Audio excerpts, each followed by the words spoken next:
So today we're going to step into the shadows of a story that's told not in some old dusty book, but through the haunting lyrics of a song. It's a modern ballad, really, that breathes new life into one of America's oldest and darkest legends, Sleepy Hollow. We're going to dig into how this song builds a world of pure dread, one chilling line at a time. The song leaves us with this final stark warning. It's the very last thing you hear, and it perfectly sums up the story's core message: there's no hope, there's no escape. There's only shadow.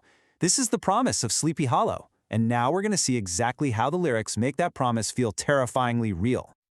The fear in this story starts way before we even meet the monster. The song does this brilliant thing where it makes the setting itself the main source of terror. This isn't just some spooky backdrop, okay? The Hollow is an active, malevolent character in this story. It's that classic horror idea where the very land around you is hostile to life. Right off the bat, the first image the song paints for us is of twisted trees, and that's just brilliant. It's so simple, but it immediately tells you that nature here is corrupted, it's warped, it's just wrong. This isn't a peaceful forest, it's a hostile environment from the get-go.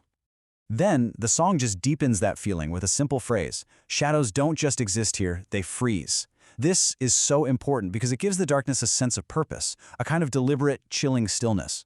It's like the very air is alive and it's watching you, and it's waiting.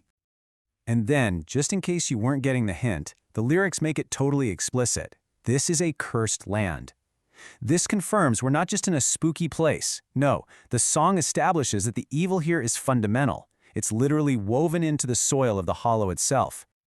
So when you put all these elements together, you see a world with its own set of terrifying rules. The wind doesn't just blow, it howls. Your moral compass starts to spin because wrong and right just fade away. The past isn't over. It's screaming out from the shadows. And truth, forget about it. It's deliberately buried. This is a world that is designed to break you. Okay, so if the land itself is the curse, then the Headless Horseman, he's its physical form. He isn't some random monster running around. He's the land's will brought to life. He is the active agent of all the Hollow's darkness. And the lyrics just define him perfectly. He's not just a ghost, he's a symbol. He carries death, he rides on the midnight tide, and get this, he hunts not just the living, but the living dead. Think about that. It suggests he's this kind of grim reaper for a land where the lines between life and death are already a total mess. This line just captures the absolute finality of his threat. This isn't a monster you can outsmart or outrun. The threat is absolute. The song states it like it's a law of physics. If the horseman rides for you, your fate is sealed. There's just no room for hope. So, into this world of inescapable supernatural dread walks our hero, Ichabod. And the song frames him as more than just a character. He represents an entire idea. He's logic, he's reason, he's the modern world colliding head-on with this ancient, irrational fear. So who is this guy, this challenger? Well, the lyrics tell us he's brave, he's got a heart so bold, and his mission is pretty clear. He's here to confront the stories once untold and fight back, not with a sword or a gun, but with reason's light. He's basically trying to shine a flashlight into an abyss of chaos. And right here, you can see the central conflict laid bare. It's a total clash of worldviews.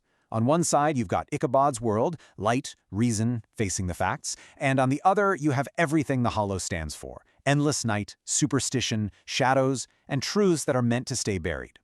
The song is basically asking us which one is stronger. And this is the turning point. As Ichabod spends more time in the Hollow, his confidence starts to crack. He starts to see that these legends aren't just silly ghost stories. They hold a twisted key, a complex, dark truth that his logic just can't explain away. You can feel his reason starting to lose its footing. So, all of this brings us to the song's ultimate conclusion, its final, really grim message.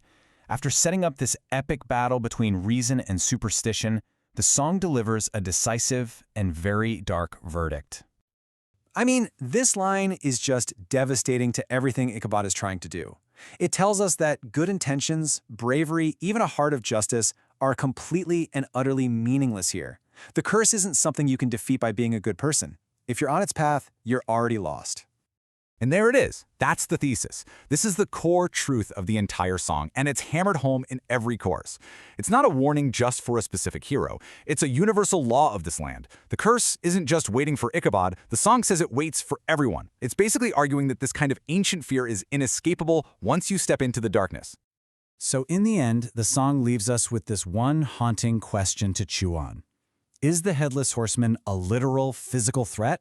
Or is the real curse the story itself? The whispers, the rumors, the fear that gets into your head and poisons everything? The song never really tells us, and you know what? Maybe that ambiguity is the most frightening part of all.